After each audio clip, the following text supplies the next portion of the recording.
Tenemos por costumbre ver los eventos geopolíticos como situaciones particulares de las regiones donde se manifiestan. Esto en gran medida es provocado o llevado a cabo por los medios de comunicación para evitar que el público en general sea consciente de las fuerzas que hay detrás de cada suceso en tal o cual país. Pero actualmente, en este mundo globalizado, ya no se puede ocultar estas redes mundiales de intereses de poder. Hola, ¿qué tal amigos? Bienvenidos a Ciudadano 21 TV en YouTube. Este es su programa Un Ciudadano Pensó, en coordinación con El Despertador, con nuestro gran amigo y compañero Aníbal González, investigador privado y analista geopolítico, que va a estar aquí acompañándome para entrevistar a dos excelentes panelistas con quienes vamos a explorar el tema o los temas de la Cumbre de las Américas, Colombia, tema de las elecciones en Colombia y el tema de lo que está sucediendo en el conflicto en Ucrania. Y cómo estos tres eventos aparentemente tan diferentes y tan distantes uno de otro pudieran estar conectados. ¿Y cuál es esa conexión? Aquí están nuestros panelistas.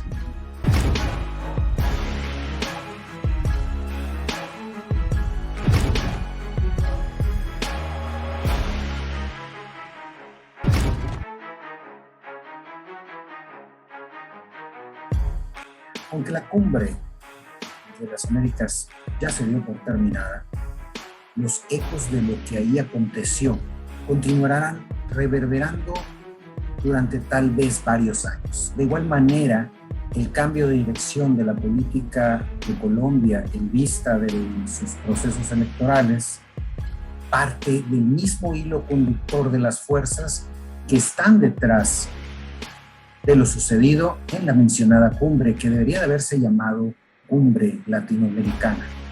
Pero aquí la pregunta sería, ¿cuál es la conexión de estos eventos en el continente americano con el conflicto en Ucrania? Lo que une a todos estos eventos históricos tal vez es el tambaleo y debilitamiento de las potencias europeas y el aparente desmoronamiento económico de la principal potencia militar del planeta, Estados Unidos. Veamos. Vamos a preguntarle a nuestros panelistas y quisiera empezar contigo primero, Manuel.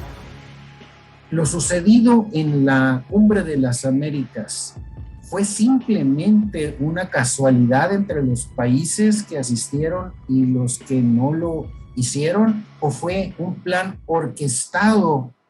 Si su análisis es, Manuel, de que fue orquestado, ¿a quién le atribuiría usted esta responsabilidad? Muy buena pregunta, mi estimado colega. No, definitivamente en el contexto actual, contexto político global, Estados Unidos tiene planificado este trabajo, todo lo lleva bajo un plan. Y lo que hizo fue eso, o sea, invitar a quienes él puede controlar y obviamente para matizar el asunto invita también a otros gobiernos, pero a su vez discrimina, excluye a otros gobiernos progresistas que no se sujetan a los planes de esta superpotencia estadounidense. Ese es un punto básico, pero a su vez considero que hay que ver también que en contraposición se desarrolló aquí la cumbre de los pueblos por la democracia, que no solamente exigieron reivindicaciones democráticas de este país, sino también para todo el mundo. Eso fue algo muy importante y que fue mucho más contundente que la propia Cumbre de las Américas, toda vez que estuvieron representados 400 comunidades y pueblos del mundo, no solamente de América Latina o de América como continente. Eso sería mi... Sí, pero más bien la pregunta va desde el punto de vista, estimado Manuel, en el sentido de que coincidieron todos los países latinoamericanos en, de alguna manera, decirle a Estados Unidos que ya no están de acuerdo en seguir sus directrices. Y esto es lo que ha llamado la atención. ¿Esto es lo que vendría a ser la coincidencia o lo planificado? Porque mucho se menciona que el presidente mexicano es el que orquestó el que cada uno de estos países, porque ya ves que Argentina, el canciller argentino estuvo con el canciller mexicano Marcelo Ebrard una semana o 2 semanas antes de este evento. Y no habría habido una especie de arreglo, de planeación, porque vaya, tocaron de una manera orquestada. ¿Cuál es tu opinión respecto a esto? ¿Eso fue coincidencia o fue algo que se organizó desde los países de Latinoamérica hacia potencias del norte? Claro, usted se refiere a la respuesta que hubo de parte de los gobiernos invitados, obvio. Yo le había entendido en el sentido si Estados Unidos planificaba todo este evento. Pienso que la respuesta obedece a las necesidades. Ahora, entrar al plano de lucubración no es mi especialidad, le digo sinceramente. Yo me baso en hechos reales y lo concreto es que el señor Marcelo denunció y dijo que más de 22 países estaban en contra de las medidas que había tomado Estados Unidos. Y 10 se callaron la boca. O sea, mantuvieron un silencio. Pero la mayoría estuvo en desacuerdo y eso fija definitivamente 2 cosas. Uno, el desarrollo de las ideas progresistas en Latinoamérica, independentistas, emancipadoras, y por el otro lado, una crisis en su grado de influencia de Estados Unidos sobre las naciones latinoamericanas. Ese es mi punto de vista, mi estimado colega. Es muy amable. Aníbal, quisiera seguir contigo sobre esta misma pregunta. ¿Cuál es tu parecer? Para cerrar esta pregunta con broche de oro con Alberto, también sobre la misma pregunta, por favor. Mira, yo creo que siempre Estados Unidos hace su más mínimo y más grande esfuerzo por mantenernos separados. Ellos quieren que Latinoamérica quede en una constante pelea vecinal. Eso es lo que quiere Estados Unidos. ¿Por qué? Por el viejo dicho aquel de que divide y vencerás.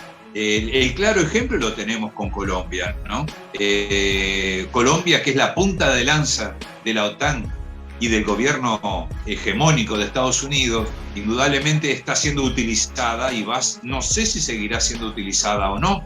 Todo depende de Petro, que va a ser el próximo presidente de Colombia, el gran cambio que espera Colombia.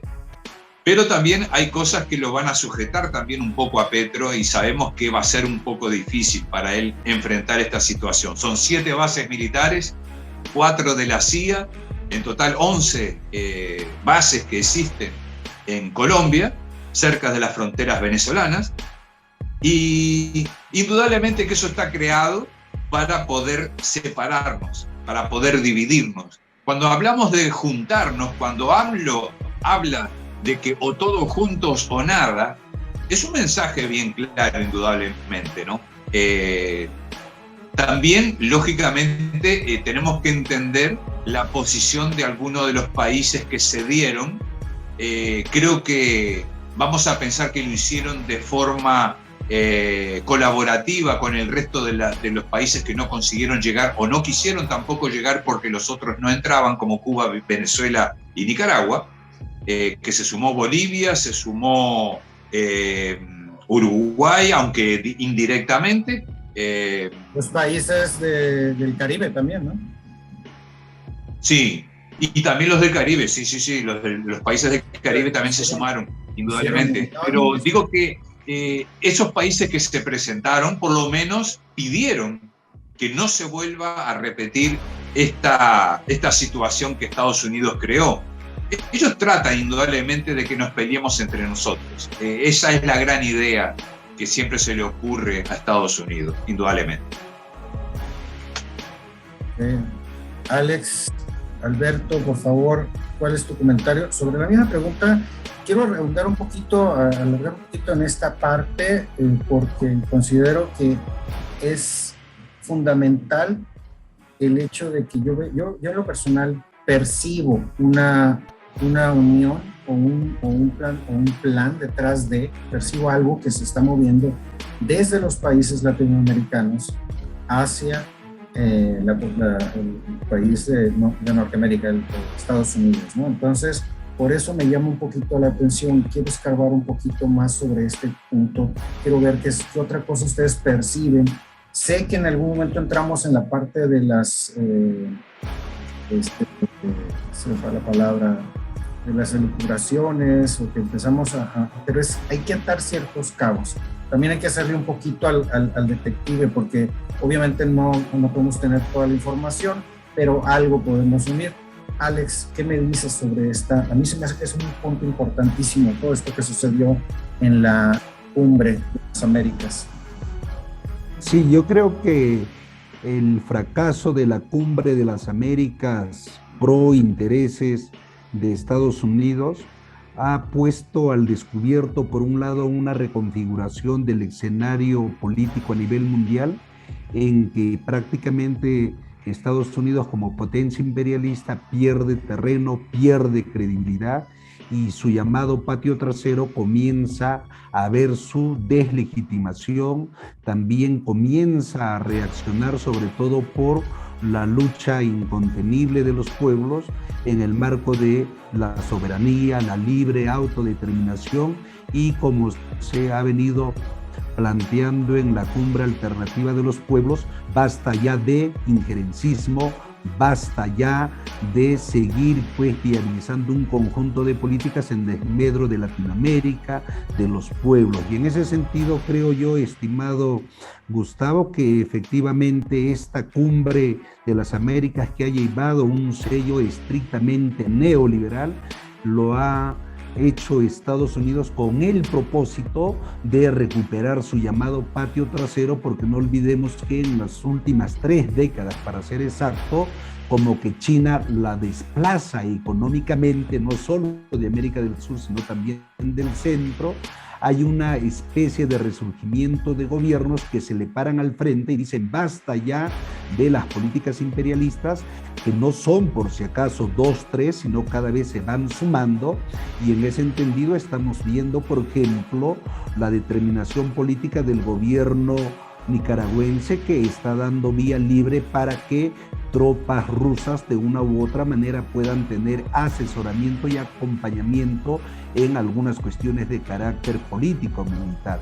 Es en ese sentido que los pueblos, muy particularmente de Latinoamérica, han dicho que no necesitan del imperialismo, que expresan su repudio, reitero, a toda esa política injerencista, excluyente, discriminadora, y han expresado pues una solidaridad contundente con los hermanos pueblos, especialmente de Cuba, Venezuela y Nicaragua. Y ahí hemos tenido algunos ejemplos destacados, como la del señor AMLO, como la del presidente boliviano Luis Arce, que se ausentó y envió a su canciller, quien denunció este tipo de arbitrariedades estadounidenses, y de repente hemos visto también otras acciones dignas, pero también, estimado Gustavo, hemos visto con vergüenza ajena cómo algunos gobiernos le dan la espalda a Latinoamérica, le dan la espalda a sus pueblos y se muestran como tal, como vasallos, como lacayos. Son los casos no solo del señor Luque, de quien se esperaba aquello, pero ha sido tan vergonzoso, si se quiere, el gobierno del profesor Pedro Castillo, que prácticamente ha reivindicado pues la doctrina Monroe, señalando América para los americanos. Y cuestión similar se ha dado con el señor Gabriel Boric, de quien critica severamente a Cuba, pero no critica al imperialismo, que en esos días han reprimido de manera feroz a muchas personas que han osado, si se quiere, pues protestar contra lo mismo. Entonces, queda claro de que los pueblos latinoamericanos están por su autodeterminación, por su soberanía, demuestran que ya no quieren más injerencismo imperialista, y por otro lado, pues, de que quieren gestar políticas nuevas en el marco de una reconfiguración mundial que a la postre pueda permitir vientos nuevos en la que nuestros pueblos reescriban una historia en el marco, pues, de una tendencia nueva que es la dignificación de los pueblos del mundo. Sí, dime. Discúlpame, yo quería preguntarle a Alex. Yo tengo ya mi opinión formada con respecto al gobierno de Chile, del cual se esperaba mucho más desde mi punto de vista, que me disculpen los chilenos, que los quiero muchísimo y tengo mucha gente en Chile que aprecio. El pueblo chileno ha sido guerrero, corrió sangre de gente joven luchando para conquistar un cambio, para salir de ese derechazo que había implantado en Chile por muchos años. Y a mí me ha dejado mucho que desear este señor Boric, inclusive con estas últimas declaraciones que hizo. Y quería preguntarle a Alex, tener la opinión de Alex como boliviano, como ser humano. ¿Qué te parece, Alex? ¿Es lo que dice ser? ¿O tenemos otro caso muy similar al de Ecuador?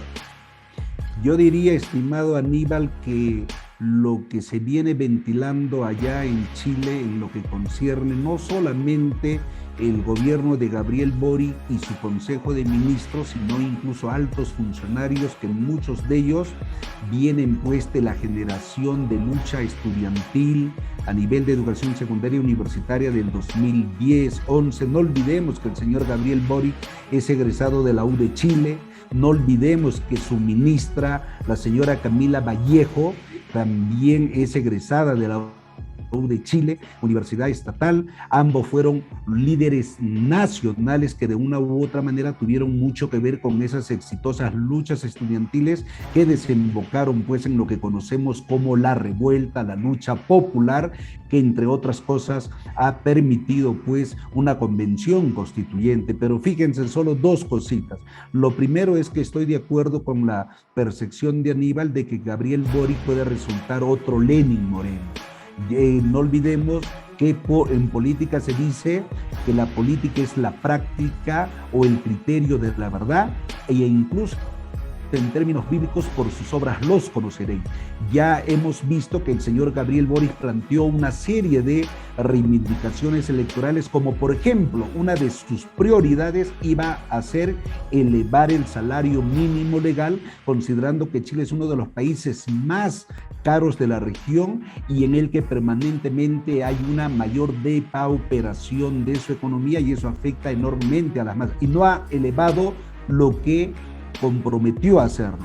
También dijo que una de sus prioridades era dar libertad a los presos por la revuelta. Ni uno solo ha salido como una medida directamente de él.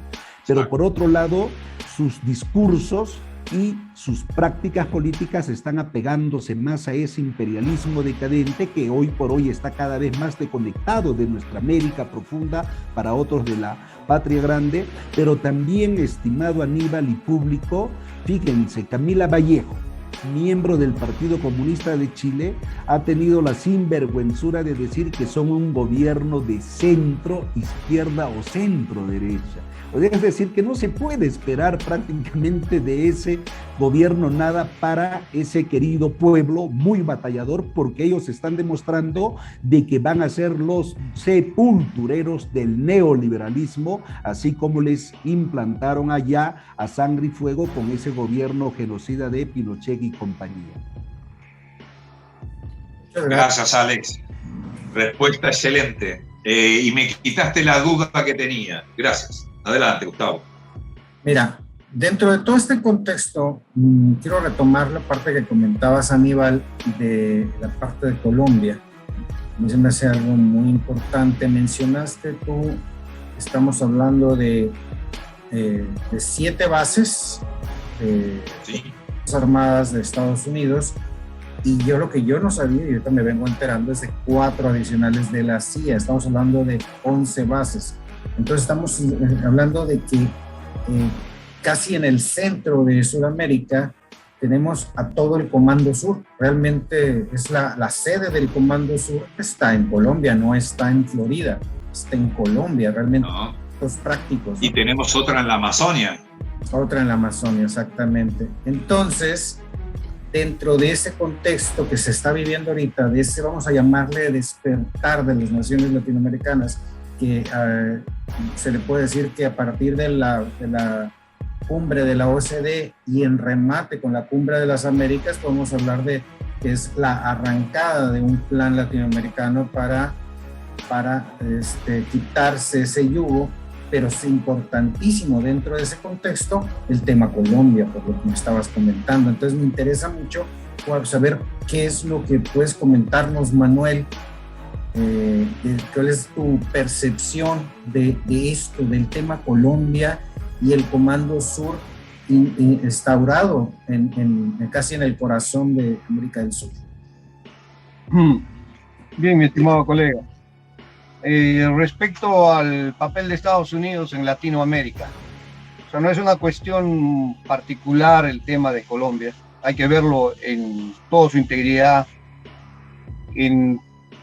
Nos enseña la geopolítica una cuestión muy clara. Las ciencias políticas nos dice que para analizar la situación política mundial hay que ver las relaciones que establecen las superpotencias.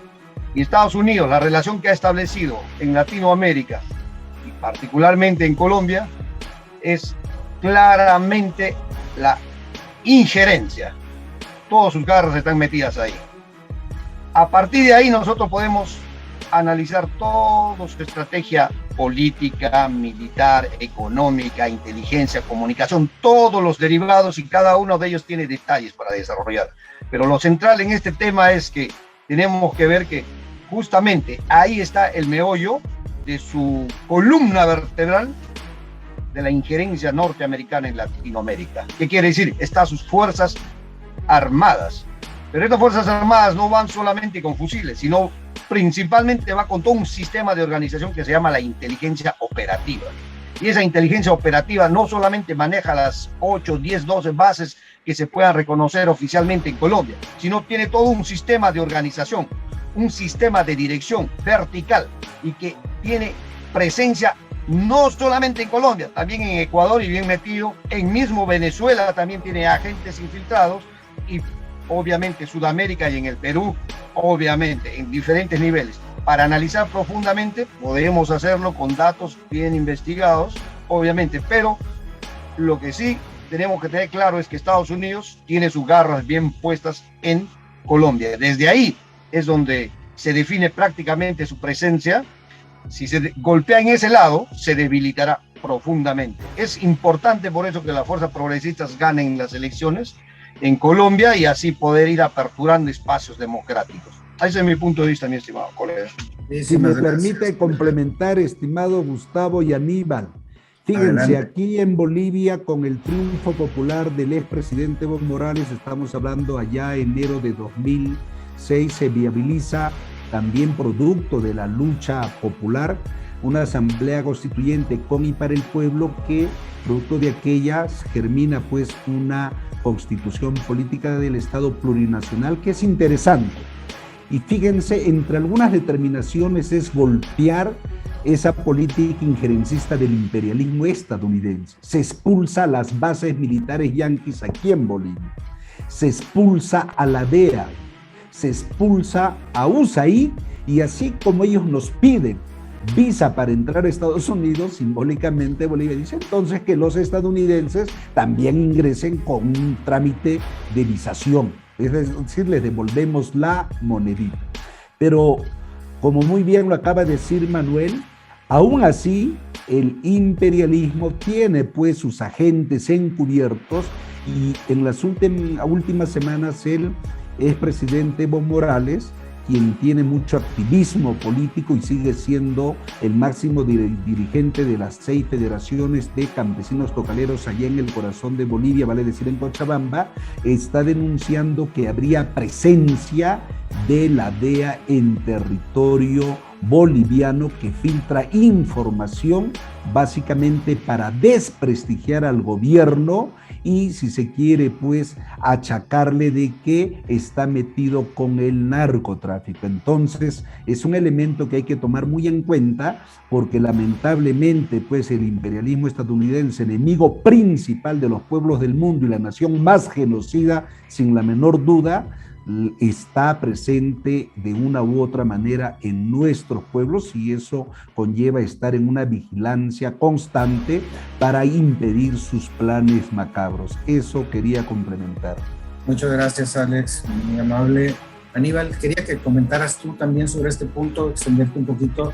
Sé que conoces bien esta parte, me interesaría mucho Totalmente. ver Totalmente. por qué es importante para los países latinoamericanos el tema Colombia, porque veo que está recibiendo, Petro está recibiendo ayuda de varios países latinoamericanos, incluyendo México.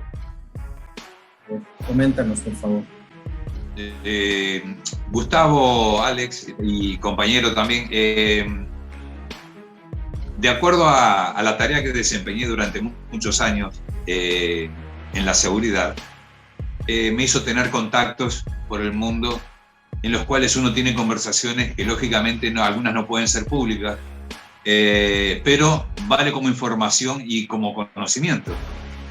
El hecho de que Estados Unidos haya creado a la USAID, que es una tipo ONG de ayuda humanitaria, mentirosa, inescrupulosa, y totalmente hipócrita, porque lo que menos hacen es ayuda humanitaria, en realidad. USAID, cuando Evo Morales, y a mí me preguntaron, y lo quiero repetir aquí, quiero aprovechar porque pocas veces tengo la oportunidad de poder hablar de Evo, al que admiro totalmente, tiene todo mi respeto y admiración. No me importa que me cataloguen de lo que quieran, pero el señor Evo Morales, que para mí lo consideré el mejor estadista de Latinoamérica en su momento, a pesar de que podemos marcar algunos errores que haya tenido, porque perfecto no es nadie, pero cuando Evo Morales toma esa iniciativa de sacar a la DEA, porque la DEA fue un invento para poder practicar esa injerencia militar y poner en práctica toda esa ideología Monroe en cada país, en cada nación. La guerra al narcotráfico es una burda mentira. Díganme si en algún país la guerra al narcotráfico tuvo éxito. Para poner en claro y para poner un ejemplo, y perdónenme que me salga un poquito del asunto, pero tiene mucho que ver, cuando se destina la guerra de lucha contra el narcotráfico, se va a Afganistán, se invade Afganistán contra el terrorismo, pero era la cuna del opio. Y en esa época, por el año 2001, Afganistán exportaba hacia el exterior apenas 120 a 180 toneladas. Escuchen bien lo que digo, 120 a 180 toneladas por año de opio hacia el exterior. ¿Ok? ¿Quiénes eran los compradores? Indudablemente las grandes farmacéuticas compraban esa mercadería en el mercado negro y también, lógicamente, algunos narcotraficantes norteamericanos y de otras partes. Pero lo más importante a ver es que en estos 20 años que Estados Unidos estuvo en Afganistán, hasta el año 2019, que es donde tenemos documentado, salieron 7.270 toneladas de opio. Y yo pregunto, cuando Afganistán está bajo el dominio norteamericano, cuando el cielo afgano, el espacio aéreo afgano está bajo dominio de la OTAN, o sea que no vuela una mosca sin que nadie sepa, ¿cómo sacan de ese país miles de toneladas de opio y que Estados Unidos no sepa? Más claro, echarle agua. Colombia, 7 bases militares, 4 que ellos niegan tener, más que sabemos que están. Y la DEA trabajando en conjunto con supuestamente trabajando en conjunto con esa policía y esos militares colombianos que combaten el narcotráfico en la selva. Y sigue siendo Colombia el país más productor y exportador de cocaína. Lo que se ha exportado últimamente deja ver a Escobar como un niño de jardín de infantes, como si fuera un bebé de pecho. Escobar era un pobre diablo. ¿Y de qué estamos hablando? En aquella época no había 7 bases militares en Colombia. Entonces, es un narcoestado, es un narcogobierno. Colombia es un narcogobierno. Y por eso está apoyado por Estados Unidos. Porque Estados Unidos está involucrado en el contrabando y en el narcotráfico. Eso no hay dudas, no caben dudas. Y lo digo tranquilamente. Porque no hay de otra manera. ¿Cómo decir que en algún país la guerra al narcotráfico tuvo éxito? Que me digan uno y yo me callo la boca. Me callo la boca directamente. No existe. Ningún país pudo declarar que le ganó la guerra al narcotráfico. Y gracias a Estados Unidos, menos. Muchas gracias. Entonces, no, déjame solamente agregar con respecto a Evo. Evo, cuando tomó esa decisión de quitar a la USAID y a la DEA de Bolivia, se necesitó tanto coraje, que es el que va a precisar Petro en Colombia para lograr lo mismo. Eso es lo que yo les digo hoy, les decía hoy, que va a estar muy, muy complicado para Petro esa situación. Pero si lo logramos, porque vienen gobiernos socialistas de nuevo, tenemos a Lula que va a venir nuevamente a Brasil, tenemos supuestamente en Uruguay también de aquí a poco un Frente Amplio que vuelve al gobierno, porque de este gobierno ya no quieren saber más nada. Entonces vamos sumando gobiernos socialistas o dentro de la izquierda que se van agrupando nuevamente en Latinoamérica y dejando fuera totalmente aquella grupo de Lima, que era la junta de zorros para matar gallinas, y poder borrar definitivamente a la OEA. La OEA ya no tiene que existir, indudablemente no. Gracias, Gustavo.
Tenemos por costumbre ver los eventos geopolíticos como situaciones particulares de las regiones donde se manifiestan.